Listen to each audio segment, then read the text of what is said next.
Now, breaking news from WRAL. Coverage you can count on. Search in the river. Franklinton authorities are looking for a 7-year-old boy. When crews will return to the water this morning, we'll bring you that. And this morning we start with the jacket. Temperatures in the 40s, but a nice spring day this afternoon. I'll show you when we trade the 70s for the 80s and when we trade the t-shirts for a raincoat. Funding school programs. The key subjects Wake County education leaders will cover ahead of tonight's budget presentation. A lot of stories to get you started on your Tuesday, March 18th. Thank you so much for joining us here on WRAL News. I'm Chris Loving It. We want to get over to Chris Michaels because, Chris, I walked out the house this morning. I needed my jacket, but as the day progresses, take off the jacket. Exactly. Yeah, it's one of those March days where it's tough to dress for the weather. Just remember to bring the jacket home. You'll need it again tomorrow morning. Plenty of sunshine over Zebulon, the wind nice and calm, but it is cold out there. Goldsboro and Clinton down to 39, Roxborough 37, Raleigh and Fayetteville at 42 degrees. So initially taking the dog for a walk this morning, it may be a quick one, but by the afternoon, I hope you can take advantage of that. A sun-kissed sky, temperatures in the mid-60s around midday. Then as we head deeper into the afternoon, we'll see high temperatures in the low 70s. The only downside is we're starting to see the pine pollen make a comeback. There are some rain chances in the forecast. I'll show you whether or not that brings our pollen count down coming up. Michelle? All right. Thank you, Chris. Michelle McConaughey and for Ken Smith this morning. You might be cranking on the heat just a little bit in your cars this morning. It is a chilly start. This is a live look at I-40, 440 and New Bern Avenue. You can see some delays. I just saw a tow truck actually pull away off the shoulder there. I am tracking a crash on 440. This is exactly where it is. You can see some red and yellow on the map indicating those backups. It is just before, looks like, let's see. It is just before Capitol Boulevard. That's where it's leading up to. So if your morning commute takes you there, just keep that in mind. You're going to be sitting in traffic for a little bit this morning. Another crash that I am following here. This is a serious one. This is New Bern Avenue near Donald Ross Drive. That's been there for about an hour. Did have some delays associated with it. Those have since let up. Another crash, US 401 Lewisburg Road. This is near Perry Creek Road. You can see the stretch of red going back there northbound. So if you are on 401 Lewisburg Road, keep that in mind. I know that's a very popular road for a lot of people to travel on during the day. Another crash I'm following, New Bern Avenue at New Hope Road. That one just popped up there. You can see some red on the map there. So a lot of different crashes I am tracking this morning. I'll have more coming up in about 10 minutes, Chris. All right, we'll see you in just a little bit there. Thank you, Michelle. At 9 o'clock this morning, teams in Franklin County will continue their search for a 7-year-old boy who's missing. Divers were in the Tar River for hours last night before suspending their search around midnight. Let's go and bring in WRAL's Laura Levine. She's joining us live from Franklin County. And Laura, the boy's family, they are out there. They are pleading for prayers right now. And I believe you're also speaking with one of the family members. I am, Chris. Good morning. And those crews are beginning to arrive now. Just as you were tossing to me right now, I'm joined with Shabardis Alston. You were here last night, right? Several hours, and you're back again here today. Tell me how you're feeling. Did you get any sleep last night? Not really. About 30 minutes. Calls of family and friends. Wanted to come out and wanted to search for my family member. All I can say is a praying time. I want to say thank you to all the prayers and calls. I can't get to everybody, but just know that you all prayers and calls are very much needed. We are still believing in God. We are still praying and hoping that everything's going to be all right. I know we were talking a few minutes ago, and you were saying you're kind of just feeling a little bit numb to the situation. Walk me through some of the emotions, especially when you learned of what happened. When it's a family member, it's a different type of feeling. When you can being working with the school system and you're around children, you'll always have that mother instinct. But when it's a family member of yours, them feelings kick in a little bit different. I'm numb, but I got to stay strong for my family. Got to stay strong. What are family members saying right now, especially his mother? What is she going through at this time? I talked to her this morning, and it's a praying time. Yeah. It's a praying time. I just ask that you all keep her in prayer. How does it feel to see all of the different agencies who came out yesterday, and we know today we're told that it's likely going to be double the amount of crews we saw yesterday? I'm very grateful. We are very appreciative of everybody. everybody, the volunteers, so many counties are out here. You would not believe, like, it's just amazing that they're taking time out to come and search and look and make sure that, everything's okay. And we're grateful. We're very, very grateful. Thank you. Well, thank you for taking some time to talk to us. I know that this is a really difficult time, so we appreciate you and obviously hoping for the best case scenario and all of that. Absolutely. We're praying for God to do what he needs to do. And we just going to keep it at that. Thank you. Well, we know, again, 6 different agencies came out here last night. The sheriff's office says that they're expecting and planning for more to arrive today. Again, we're already seeing fire departments arrive, some swift water dive teams arriving right now. We're going to keep you updated on how things go throughout the morning, of course. Laura Levine, WRAL News, live in Franklinton. Goodness, putting up to faith now. The poor family. Today, Wake County school leaders are scheduled to work on many of the big issues the district is facing. Student achievement programs are on that list. Wake County has a high number of high-achieving students than what the state funding will cover. The district is also working on expanding athletics. And one goal is to create a boys volleyball program. Another major area of focus is reducing wait times for students trying to enroll in driver's ed. They've been working on getting more instructors hired at a lot of these contractors to speed up these wait times. And we'll hear tonight what kind of a difference they've been able to make. The superintendent will end the sessions at 5:30 tonight by presenting a budget plan covering all of these district priorities. State lawmakers are fine-tuning a bill that would ban public school students from taking cell phones into the classroom. A House Judiciary Committee will meet at 1 o'clock this afternoon. They'll discuss House Bill 87. This bill would require each school district to adopt a policy to restrict student access to cell phones during class time. State senators are discussing a similar bill in the House. The proposal needs approval from Governor Josh Stein to become law. He has said that he supports the idea. WRAL.com will have updates where you can check on these later as the story develops. Happening today, we are expecting to learn who NC State's next chancellor will be. UNC's Board of Governors meets at 9:30 to make that decision, so obviously that's in the next hour and a half. WRAL's Kelsey Coffey joins us at NC State this morning. And Kelsey, a Wolfpack alum is expected to be the school's next leader.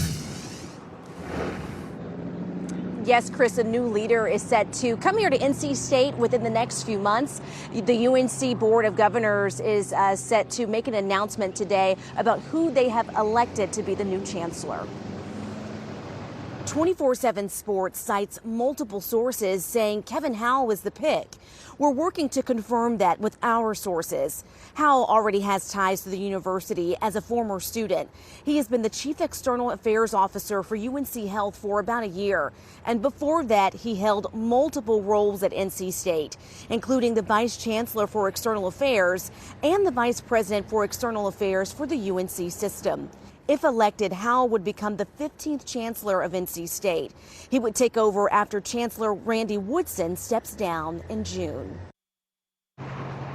The Board of Governors is set to meet virtually this morning at 9:30. Our crews will be monitoring that live stream and we'll keep you updated on their final decision. Kelsey Coffey, WRAL News, live in Raleigh.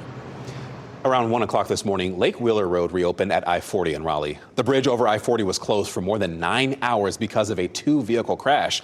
You can see the damage here from Sky 5, and it's showing you this from above. Now, this crash knocked down a utility pole and traffic signals. Again, Sky 5 above that scene, you'll see that the crews were working to repair the damage at the time, but no injuries were reported. Today, the family of an 8-year-old girl who another child shot and killed plan to announce a lawsuit. They are set to sue a babysitter and the man who owned the gun. Genesis Dockery died after being shot at a home in Cumberland County, and this was in July 2023. Police say the babysitter's 11-year-old son stole the gun from his grandfather's safe and accidentally shot Dockery. Her father, Fawn Dockery, will speak at a news conference today with the family's attorneys, and that news conference is happening at 11 o'clock this morning, and yes, we will be there. In fact, the WRAL documentary team spoke with Genesis' father and the babysitter after the shooting. You can watch Unsafe North Carolina Kids Dying from Gun Violence on WRAL.com. People living in Durham are pushing for city leaders to expand the HEART program. The community program sends unarmed crisis responders out to some emergency calls. And last night, a crowd of people gathered to talk about the importance of this program. Since it started 3 years ago, responders have received more than 26,000 calls.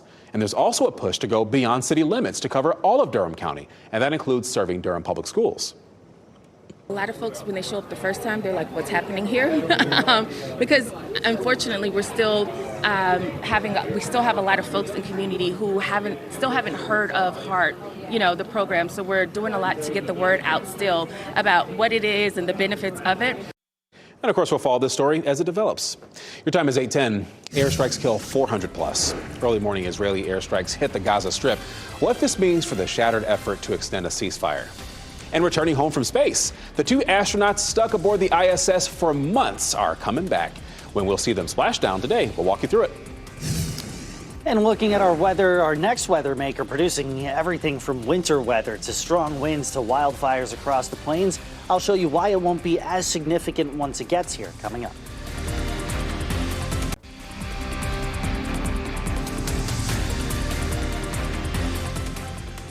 Taking a live look outside right now, and a beautiful day. I mean, I'm telling you what, you got clear skies, not a cloud in it. Not complaining about it, especially with that warm-up we're expecting, as you're watching WRAL News, available on Hulu and the WRAL app on your TV or your streaming device. We have meteorologist Chris Michaels in for weather right now. And what do you have on there in that is water spout? It is a water spout. Yeah, this was yesterday afternoon. In fact, my aunt who lives out at the coast was first telling me about that. And then Cindy here in Southport sent us just one heck of a shot, man. Thankfully, nobody got hurt from it. But yeah, it's a cool thing to see from afar. A beautiful blue sky over North Hills right now. It is chilly, but temperatures will rise pretty quickly as we go from midday onward. In fact, today, a nice improvement from yesterday. Full on sun, high temperatures in the low to mid 70s. And just a little bit of a breeze out of the southwest that'll start to pick up as we go throughout the day tomorrow. There will be a storm system to the west, and I'll time that out for you here within the next minute or so. Tomorrow afternoon, our winds 10 to 20 miles per hour from the southwest, bringing in some even warmer air. Check this out. Tomorrow afternoon, high temperatures about 80 to 83 degrees. Yeah, it's going to feel more like May out here. And kind of go figure, tomorrow's the last day of winter, and it's going to be in the 80s. Spring equinox, that happens Thursday morning at 5:01 when the sun passes directly over the equator. We may not see a whole lot of sun on Thursday as we head throughout the morning. The commute is fine, but as we get closer to midday and points thereafter, we'll see the increasing chance for some rain. Not a whole lot of instability in the atmosphere, so I'm not expecting a whole lot of thunderstorms, but that line of rain moving out of here as we get closer to sunset Thursday. Here's your 7-day forecast, and there you see that front coming in Thursday. We'll bring in a cool down by Friday. Friday morning will begin in the 30s. Afternoon highs will be in the low 60s. Heading into the weekend and early next week, we're going to be tracking a series of these fronts. So by Saturday, maybe a few stray showers, although I'm contemplating even lowering that 30%. So the weekend should be good to go. 40s in the morning, highs near 70 each afternoon this weekend. Michelle? Not so bad. All right. Thank you, Chris. Tracking a couple crashes for your morning commute, 8:15 coming on 8:16 on your Tuesday morning. 440 seeing quite a bit of delays this morning. Take a look at this. All the yellow and red on the map there indicating all those backups. They go all the way down to 87. So just keep that in mind if you are on 440 westbound. You are sitting in traffic because of a crash. Another crash I am following here, New Bern Avenue at New Hope Road. That one just causing a couple of delays. You can see the yellowing on the map there, but hopefully that one should clear up fairly soon. This one here, this is a serious crash. This is on Lewisburg Road near Perry Creek Road. You can see all of the red in both directions from that crash. So just keep that in mind if you were in that area as well. Another crash I am following. This one just popped up. Another serious crash. This is US 401 near Sunset Lake Road. That's westbound. You can see the red and yellowing on the map there. So hopefully these crashes will clear up soon. A couple of them have been there for quite a while. So here's a look in Durham. These are your delay times right now. It's going to take you about 13 minutes if you're on 85 coming in from Hillsborough, and from Chapel Hill on 40. It'll take you about 10 minutes this morning. Remember, you can listen to us anytime on the radio, 101.5 HD3. Always take us with you on the go. Thanks, Michelle. A federal court wants to know if the Trump administration complied with a judge's order to temporarily delay deportations. The administration is defending its mass deportation of hundreds of people here illegally, including people charged with violent crimes. But the federal court wants to know whether any flights took off after the order was issued. The White House says it complied. It also said the U.S. government paid El Salvador $6 million to detain these people. And Palestinian leaders say at least 413 people were killed in Israel airstrikes this morning. Gary Baumgarten explains how this could complicate efforts to secure the release of dozens of hostages. Israeli airstrikes lit up the sky over the Gaza Strip early Tuesday.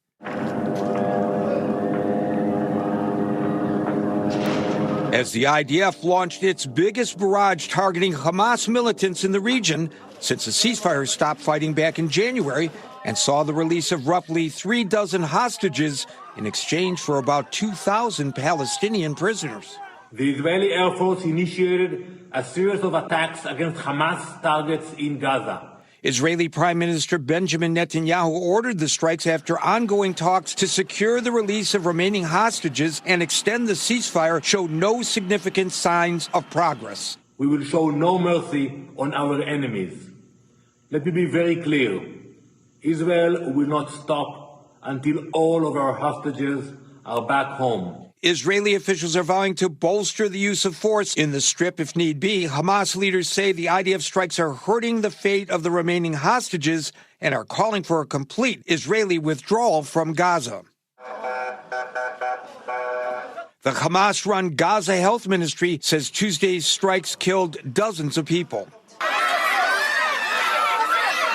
Meanwhile, food and water still remain scarce across the Strip, with most of the region's more than 2 million people now relying on international aid. There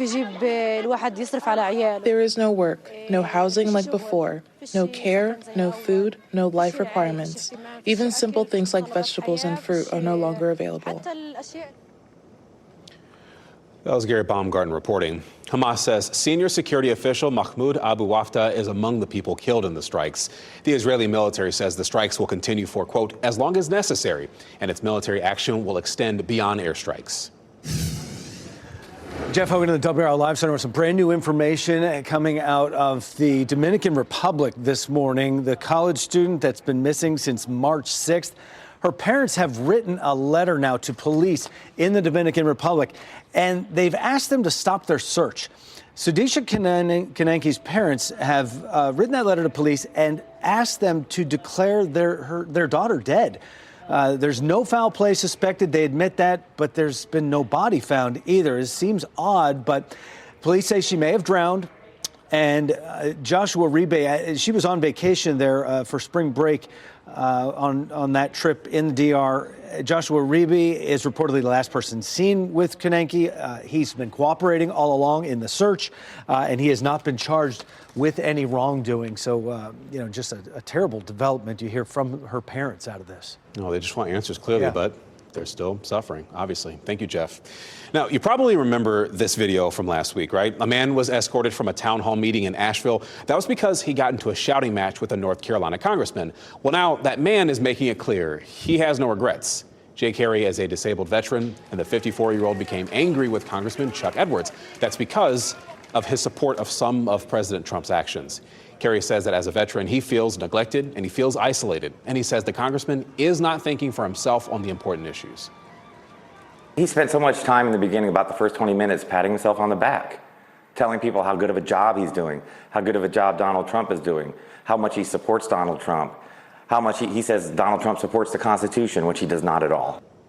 Edwards said that he enjoyed what he described as lively conversation, and town halls are necessary. He also says he needs to ask the Trump administration for specifics on federal layoffs. After a 10-day trip to the International Space Station turned into a near 10-month-long waiting game, NASA astronauts Sunny Williams and Butch Wilmore returned to Earth today.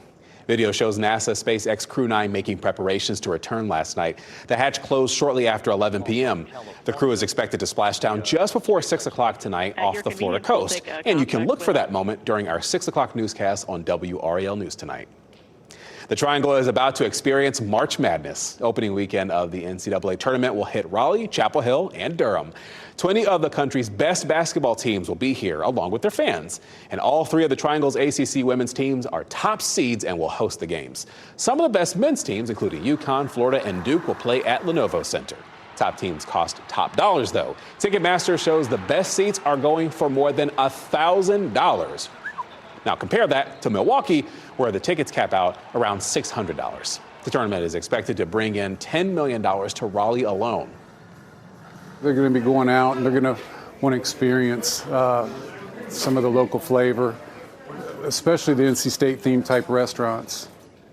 So the last time Raleigh hosted was in 2016. A study of ticket zip codes revealed about 2/3 of people came in from out of state. Think about that. Get your tax questions answered for free with Tax Pros on Call. WRAL's 5 on Your Side and the North Carolina Society of Enrolled Agents are teaming up to help you with your taxes. Now, today from 4 p.m. until 7 p.m., federally licensed tax professionals will be taking your calls, answering your questions, again, for free. So go ahead and get your question ready for Tax Pros on Call. Your time right now is 8:23. Stabbing suspect arrested. A man accused of killing a woman in Smithfield is now in custody in Virginia. How authorities were even able to track him down. Plus, a new chancellor. Today, NC State will find out who will be their next leader, the most likely candidates ahead of this morning's announcement. We'll get into that. As you get into your car, tune to WRAL News Plus on your radio. In Raleigh on 99.3 FM. In Durham, 96.5 FM. And everywhere on 101.5 HD3. Good morning. Your time is 8:26. I'm Chris Lovingood. Yes, things are starting off chilly in some areas, but things will warm up today as meteorologist Chris Michaels will walk you through. Yeah, it's going to be a really nice afternoon to get outside. Plenty of blue sky from our tall tower camera. Now, it's breezy up at the camera, but here at ground level, it feels good. Temperatures in the 40s this morning, still in need of maybe a light jacket. Midday, we can start to peel away at the layers. We'll be in the low 60s by then. Low 70s, nice afternoon for a walk, a jog outside. By Thursday, we'll start to track some afternoon rain showers. Over on WRAL News Plus, I'm showing you some of the positives and some of the drawbacks with those rain showers. Coming up in just a bit. Michelle?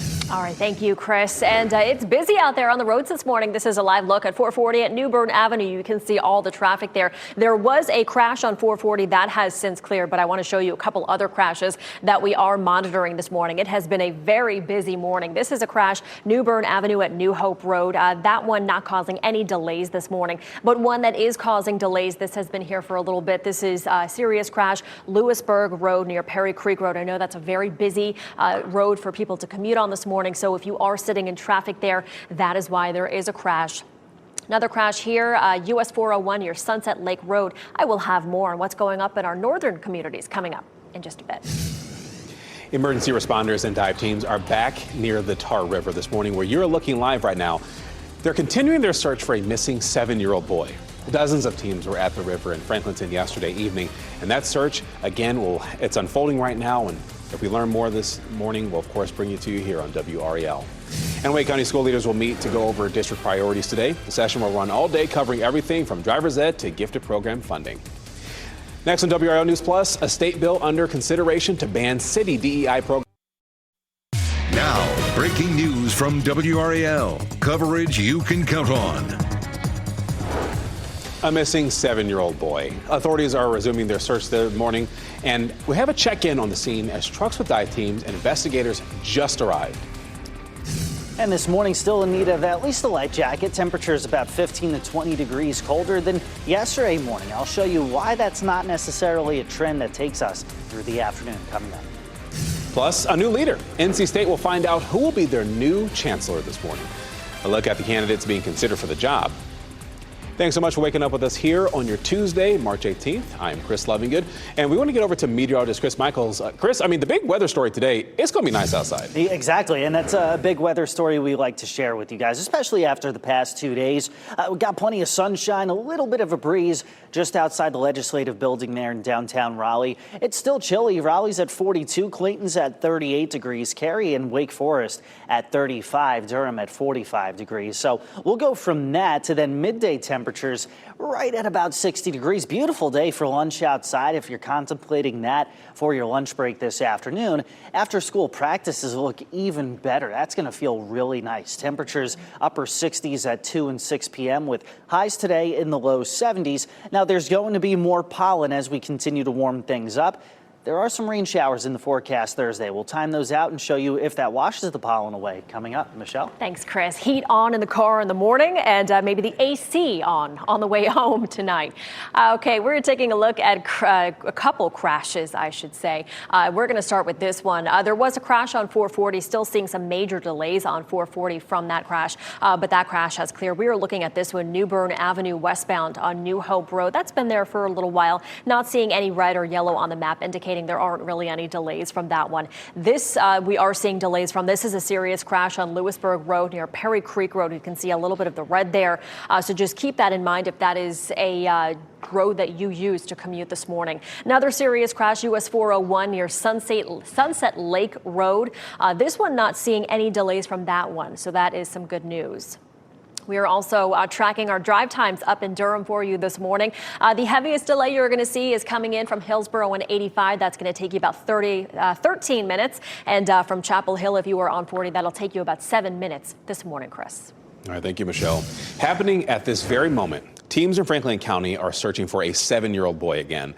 Divers were in the Tar River for hours last night before suspending their search around midnight. And this is where we find WRAL's Laura Levine. She joins us live from Franklin County. Laura, we heard you speak with one of the family members today. And then also, I believe the search has just begun again as more trucks arrive. Chris, right now we are here on Hodges Road in Franklinton, and here behind me you can see those first responders and crews beginning to arrive here. They're setting up a lot of their equipment. We've also seen those dive teams with boats take their trucks around this way to the backside of the area that they're searching. I want to go ahead and pan the camera to this path here. This path is where we've also seen some trucks go down. So we know that this is a widespread search, not only in the Tar River, but also around it and searching those embankments. We know those crews first got the call about this incident around 5:30 yesterday afternoon. Let's go ahead and get that picture from Sky 5 up. We now have Sky 5 flying over the scene where you can get a better look and perspective of just how large this search is. So we know that those crews last night, those dive teams searched about 300 yards of the water of the boy, and crews used an underwater drone to search the murky waters. And the Franklin County Sheriff's Office says that so many people are committed to finding this little boy. The amount of response that we have gotten when I went down there and talked to different people, these guys out here doing the searches, they keep asking them, do you need to stop? Do you need to stop? And they say, we can keep going, we can keep going. So it's a testament to how the community comes out. And back out here live, you can see more trucks driving down this dirt path here, heading closer and closer to the Tar River. Of course, we're going to have crews here all day as long as the search is underway to find this missing 7-year-old little boy who fell into the river and never resurfaced. Laura Levine, WRAL News, live in Franklinton.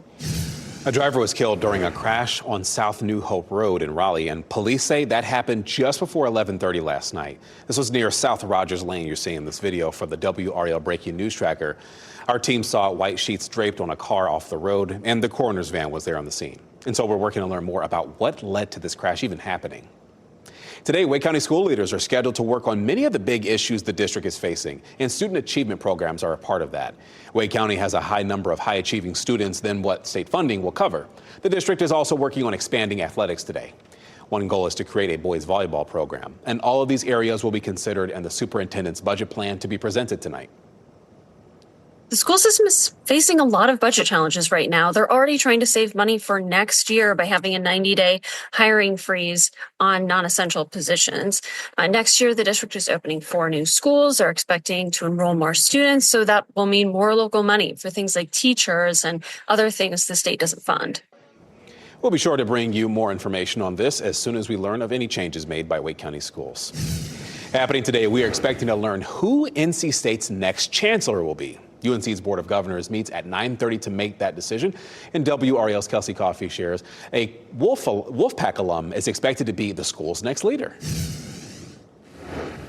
A new leader is set to take over here at NC State in the next few months. The UNC Board of Governors has announced they will elect the new chancellor this morning. 24/7 Sports cites multiple sources saying Kevin Howell was the pick. We're working to confirm that with our sources. Howell already has ties to the university as a former student. He has been the chief external affairs officer for UNC Health for about a year. And before that, he held multiple roles at NC State, including the vice chancellor for external affairs and the vice president for external affairs for the UNC system. If elected, Howell would become the 15th chancellor of NC State. He would take over after Chancellor Randy Woodson steps down in June. The Board of Governors will meet virtually this morning at 9:30. Our crews will be monitoring that live stream, and we'll keep you updated on their final decision. Kelsey Coffey, WRAL News in Raleigh. Today, Raleigh city leaders will get an update on efforts to reduce crime downtown, and they'll hear about the Raleigh Police Department's efforts to address crime in the Central Business District. RPD has used several strategies to address crime and public safety, and City Council will meet at 1 o'clock this afternoon. The Harnett County Sheriff's Office says it released new information this morning on this. A home break-in caught on camera. Just before 2 a.m. yesterday, two people wearing masks, one of them with a gun, kicked in the front door of this home, as you just saw, and then they entered and demanded money from the woman who lives there. She says she rarely carries cash with her, but she told WRAL she took out a large amount of cash last week to make a payment for a new property. But the thing is, that is information only a few people knew. That's why she believes she was targeted. I'm just nervous. I can't go back to sleep. It's like I don't want to sleep in this house no more. I don't want to be here. If you're wondering what they stole, $6 and medication. We'll update you when we know more about this investigation. Some state lawmakers want to ban DEI in local and state government. A bill in a House committee today would forbid local governments from using any public funds to promote diversity, equity, and inclusion initiatives. It would require local governments to immediately discontinue any of these types of programs that use public funds. It would also ban DEI training as well as its use in hiring or awarding contracts. Several Triangle area cities and counties have DEI programs, including Raleigh, Durham, and Chapel Hill. A man accused of killing a woman at a hotel in Smithfield is in custody in Virginia. He's awaiting extradition to North Carolina. Smithfield police say 49-year-old Eric Nelson stabbed a woman at the Baymont Inn and Suites yesterday afternoon. The woman died at that scene, and investigators have not released any information about why this even happened. Hotel guests were shaken by what happened. I saw two police cars right by the front entrance, and there was four behind with their lights on, so I knew something was going on. But I never expected it to happen, so I was definitely concerned. Investigators used the license plate reading camera system that actually tracks Nelson down into Virginia, and WRAL has reported extensively about this system. It's called Flock. Critics say that it's an erosion of personal privacy, though. Invasion, I should say, of personal privacy. But others credit that it reduced crime and quickly captured dangerous criminals. Today, President Trump is set to talk with Russian President Vladimir Putin. The White House is optimistic Trump and Putin will have, quote, something to announce about the ceasefire proposal with Ukraine. The president says negotiations with Putin would include discussions around land and power plants. And this will be the second time the two have talked since the start of Trump's second term. The NCAA tournament gets started tonight in Dayton, Ohio. UNC is looking to advance to the round of 64. The Tar Heels will play San Diego in the South region, and tip-off is at 9:10 tonight. Now, if the Heels win, they'll advance to play 6-seed Ole Miss on Friday. Your time is 8:39. Egg prices are down, and despite this, agricultural economists say you should expect volatility. How Easter egg shopping could play a role in driving the prices back up. Plus, artists awarded. Huge names in music are being recognized for their unique contributions, including Taylor Swift. We'll show you how. And you know what? Expect that temperature swing. Bit of a cold morning to start things off in Fenton and Cary, especially if you're in the shadows there. But today, highs will be in the 70s. Meteorologist Chris Michaels will explain the timeline for today's warm-up in just a moment.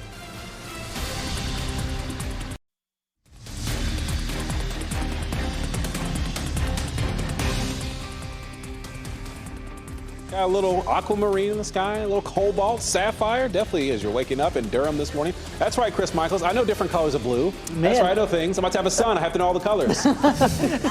You went through the whole Crayola box, man. I was like, when does Periwinkle show up?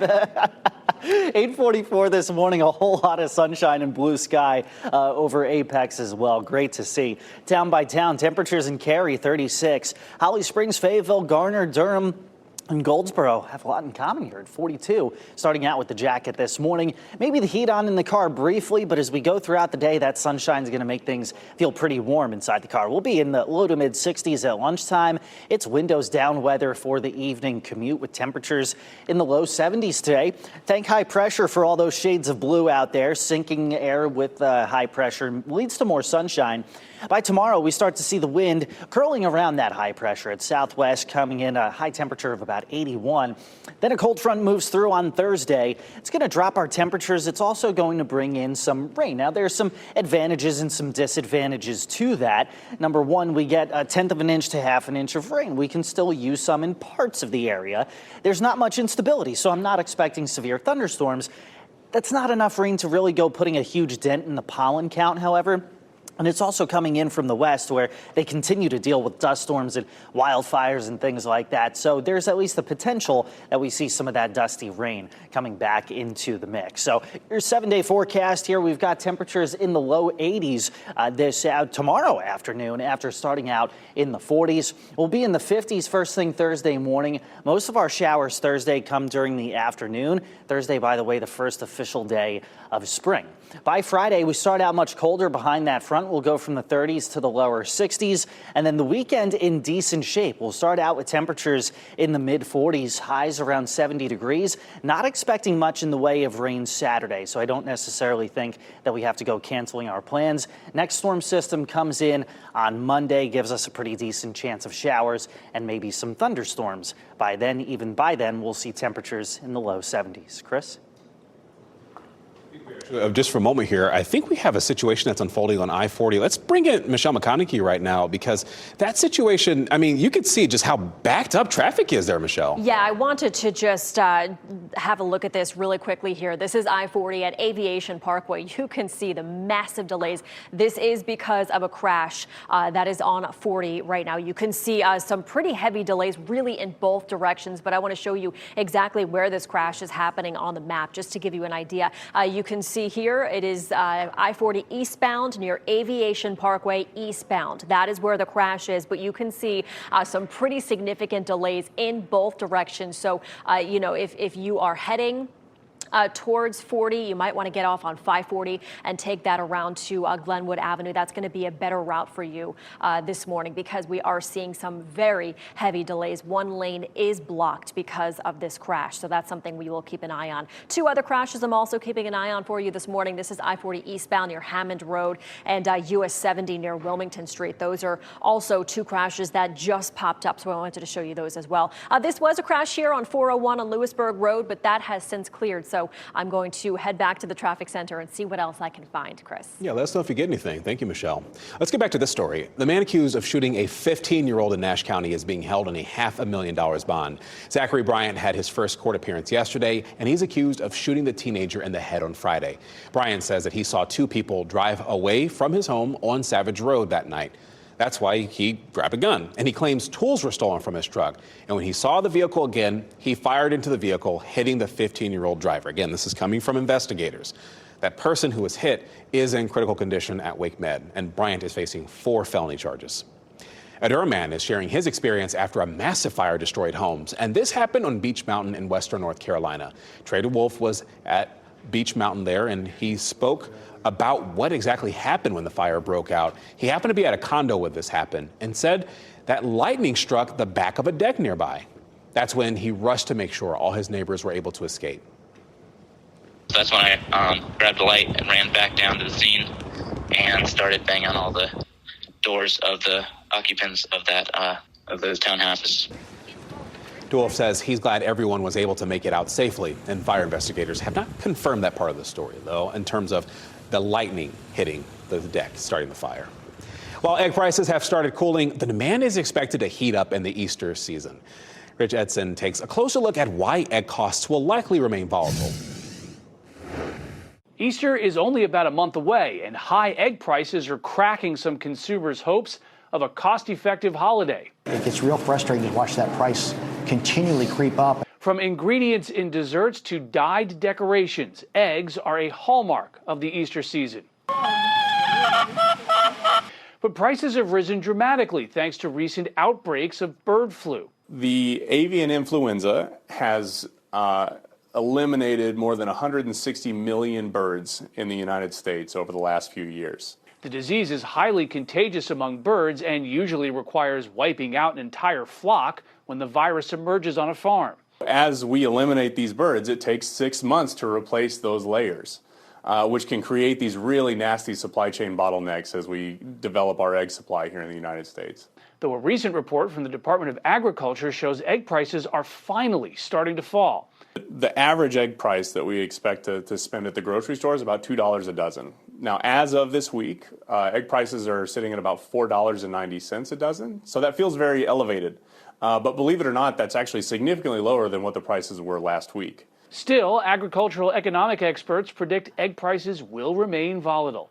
It's not unlikely to assume that we'll see an increase in egg prices due to the Easter season. People starting whole chicken coops because of this. And that was Rich Edson reporting. But if you're hosting an Easter gathering, keep in mind you can use fake eggs for decorations too. They'll save you some money. To our viewers in Durham County, you can learn more about your property appraisals today. An information session is happening from 10 o'clock until 3 at East Regional Library.